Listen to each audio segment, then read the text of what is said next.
आज की सच्ची घटना में एक पति जो अपनी पत्नी से तलाक ले लेता है, उसकी पत्नी 3 साल बाद उसे मिलती है एक ट्रेन में पानी बेचते हुए।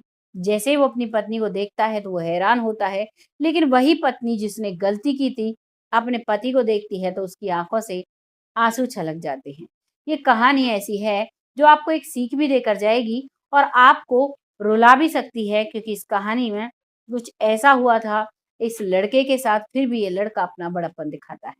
नमस्कार, मैं महक चौधरी लेकर आई हूँ आपके सामने आ आगरा के कुबेरपुर की सच्ची घटना। यहाँ पर एक लड़की होती है जिसका नाम होता है रेखा, जो कि टूंडला, आगरा में ही एक जगह पड़ती है टूंडला, वहाँ से होती है। और जो रेखा होती है, उसकी शादी होती है नीरज से और दोनों शादी में बड़े ही खुश हैं। लेकिन कहते हैं जब शादी में प्यार बहुत होता है, तो बीच में कोई न कोई आ ही जाता है। वैसे ही लड़की की माँ आती है, हर छोटी-बड़ी बात अपनी बेटी को फ़ोन पर सिखाती है और चाल पर चाल उसे सिखाती है।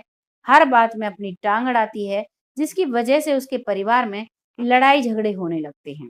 जब उसकी सास कहती है कि तुम हर बात अपनी मम्मी की क्यों मानती हो? हम भी तो कुछ हैं, हमारा भी उम्र का एक्सपीरियंस है, हमारी भी बात माना करो। तो इस पर वो लड़की भड़क जाती है अपनी सास पर और उल्टा-सीधा बोलने लगती है। जब रेखा गलत व्यवहार अपने ससुराल वालों के साथ करती है, तो इस बात को नीरज सहन नहीं कर पाता है और उन दोनों में लड़ाई होने लगती है। जब दोनों में लड़ाई होती है, तो रेखा अपने पति को छोड़कर चली जाती है और उससे तलाक ले लेती है। सारे अड़ोसी-पड़ोसी इस बात को देखते हैं और मामला यहीं रफ़ा-दफ़ा हो जाता है। अब रेखा अपने माँ-बाप के साथ रहती है और लड़का अपने माता-पिता के पास रहता है। लगातार सिलसिला चलता है, 3 साल इस वाक्यांश को निकलते हैं। तभी एक दिन ट्रेन में, जो आगरा से जा रही थी ट्रेन, उसी में वो चढ़ता है और मुरैना स्टेशन पर जैसे ही पहुँचती है, तो वहाँ पर एक लड़की चढ़ती है जिसके हाथ में बहुत सारी पानी की बॉटल्स होती हैं और ज़ोर से आवाज़ लगा रही होती है कि कोई पानी ले लो, पानी, ₹10 की बोतल, ₹10 की बोतल। जैसे ही वो इस आवाज़ को सुनता है, तो उसे वो आवाज़ जानी-पहचानी लगती है और जब जानी-पहचानी आवाज़ लगती है, तो वो मुड़कर देखता है, तो वो देखता है कि वो उसकी पत्नी थी जिससे 3 साल पहले तलाक हो चुका था। वो कहता है कि मुझे एक ₹10 की बॉटल चाहिए, तभी वो उसे पानी देती है और वो भी उसे पहचान लेती है। पहचान लेती है, वो कहता है, आओ 10 मिनट मेरे पास बैठो, तुम्हारी ये हालत कैसे हुई? तो उसकी आँखों से आँसू छलकने लगते हैं और रेखा कहती है कि तुम्हारे पास से जब मैं आई, तो मेरे भैया-भाभी ने मेरी माँ को वृद्धाश्रम छोड़ दिया और मुझे घर से निकाल दिया। उन्होंने हमारे खर्च को कुछ भी दिन नहीं झेला और हमारे साथ ऐसा व्यवहार किया।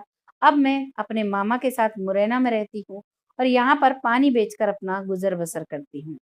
मेरी माँ वृद्धाश्रम में रहती है और बस यही है मेरे जीवन की कहानी। मैंने तुम्हारे साथ बहुत बुरा किया, मैंने हर बात में अपनी माँ की बात मानी, अपनी सास की बात नहीं मानी, जबकि जो सास होती है वो भी माँ समान होती है। जैसे ही उसकी आँखों में पश्चाताप के आँसू देखता है नीरज, तो वो थोड़ा है परेशान सा होता है और चुप हो जाता है।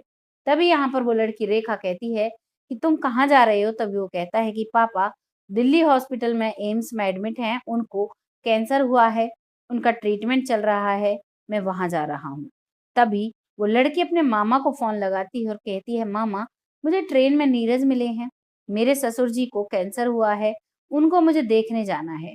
तभी उसके मामा कहते हैं कि बेटा तुम ज़रूर जाओ, अगर तुम्हें तुम्हारा पति अपना लेता है तो तुम्हारा जीवन अच्छे से कट जाएगा। इस बात को सुनकर अब वो उससे ज़िद करने लगती है नीरज से कि मुझे भी तुम्हारे साथ पापा जी को देखने चलना है।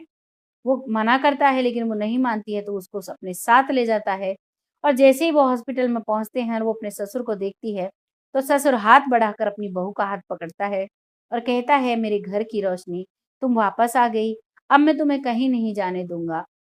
मेरी बहू आ गई है, शायद इससे मेरा जो बीमारी है वो ठीक हो जाए।